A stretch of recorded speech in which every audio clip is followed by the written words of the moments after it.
Okay, Central Texas, it's time for some more game balls. Rick, we do this every week. Who's your first game ball going to go to? My first game ball goes to Louis Gilbo. He's the quarterback at Westlake. I went to that game the other night. He was sensational. They defeated Pflugerville 49-35. Some people might have thought that was a minor upset and that Westlake hadn't won a game. He accounted for 6 touchdowns. He ran for 139. He threw for more than 200. Louis Gilbo gets a game ball. That's not a bad week for him. No. From a quarterback that accounted for 6 touchdowns, we're going to talk about one that ran for 5 touchdowns, Ryan Higgins over at Hutto. A lot's been made about Hutto kind of switching it up a little bit this year, throwing the ball more than they have in years past, but as usual, the run kind of helped the Hippos last week against Hayes, 40-34 victory. Ryan only ran the ball 8 times, but 5 of those runs ended up in the end zone, so he's going to get a game ball for me. The Hippos are 4-0. Second time in the last 3 years they've been able to get to 4-0, and it's just going to be a matter of whether or not they can keep that momentum going into district play and get into the playoffs for the first time as a Class 4A school. Who's your second game ball going to go to? Second goes to Lake Travis quarterback Colin Lagasse.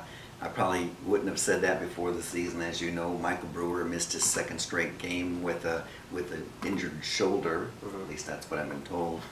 And anyway, they were losing 19-0 to a very good Kerrville-Tybee team that was ranked in the top 10. He comes back and accounts for 5 touchdowns. Lake Travis avoids the loss. They win 37-33, if I'm not mistaken. Is that close enough? Close enough. Close enough. Disaster averted out there in Lake Travis and here on this webcast. And he had the game-winning interception in the last 2 minutes that sealed the victory. He does it all. My second game ball is going to go to, we've talked a lot about quarterbacks. Our first 3 game balls have gone to a quarterback. I'm going to go to a cornerback. Stony Point defensive back, Brian Jacquette. Stony Point, huge win over DeSoto this past weekend. They were number 3, DeSoto was number 7.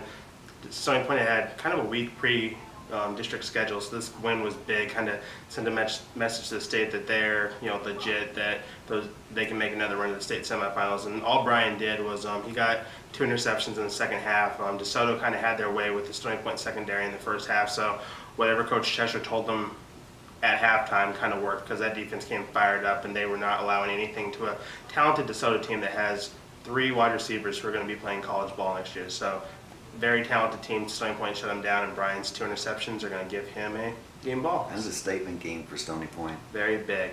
I guess that's a statement we're going to make on this webcast. Join us again next week to see who's getting game balls.